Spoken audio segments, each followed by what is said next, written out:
Wow, this was a shock.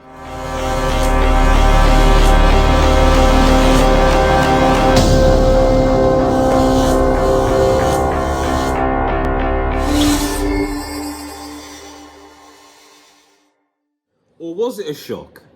Was it a shock? Did we underestimate this resilient Croatia side? It is Old Man G here, back again with a post-match analysis. Brazil won, Croatia won after extra time, but it is Croatia that win again on penalties. And my goodness, man, what can you say about this game? I mean, Croatia did what they had to do. They kept in the game. They scored their only shot on target, which was in the second part of extra time. They never gave up. And this has been the same Croatian. There's only 4 million people in Croatia. And yet the mentality that these players had was absolutely phenomenal. I do think to a certain extent Tito's tactics wrong. I would have definitely thought of bringing on another holding midfielder, given how how Croatia had the midfield. I don't think really Brazil really controlled the midfield in this game at all.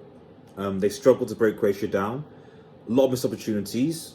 Richarlison was pocketed by Lovren and company. And wow, man, that Neymar goal announcement. I saw that Neymar goal. He came clutch. Dub, I'm thinking, yes, Neymar, yes, you can do it. Neymar, you got it. Neymar, yeah, Neymar.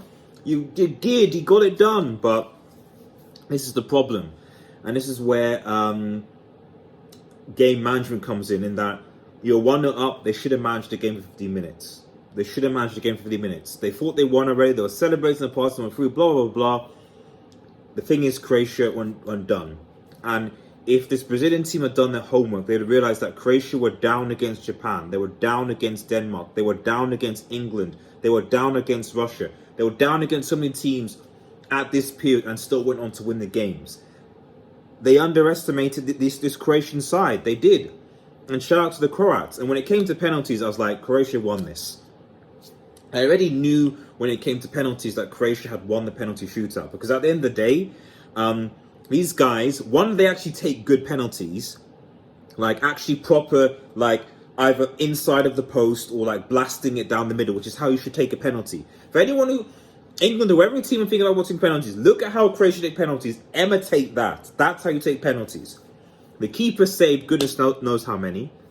Because, again, they had confidence from their previous game and previous games, but certainly against Japan. They took that confidence into this game, and I was like, Brazil aren't beating these guys on penalties. Brazil, after the equalizer came from the Croats, Brazil aren't beating these guys on penalties. They're not.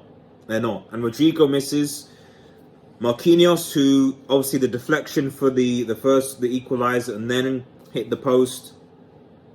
And Brazil are out. And it must be said, that Brazil are a talented team, very much so. But who they play against? Did they really show, have they even shown in recent times, post-2002, that they're able to actually beat, in a World Cup, a top European team? I've not seen it. Lost the belt, I think, in 2006, was it Germany or Denmark? I can't remember. 2010 was Netherlands.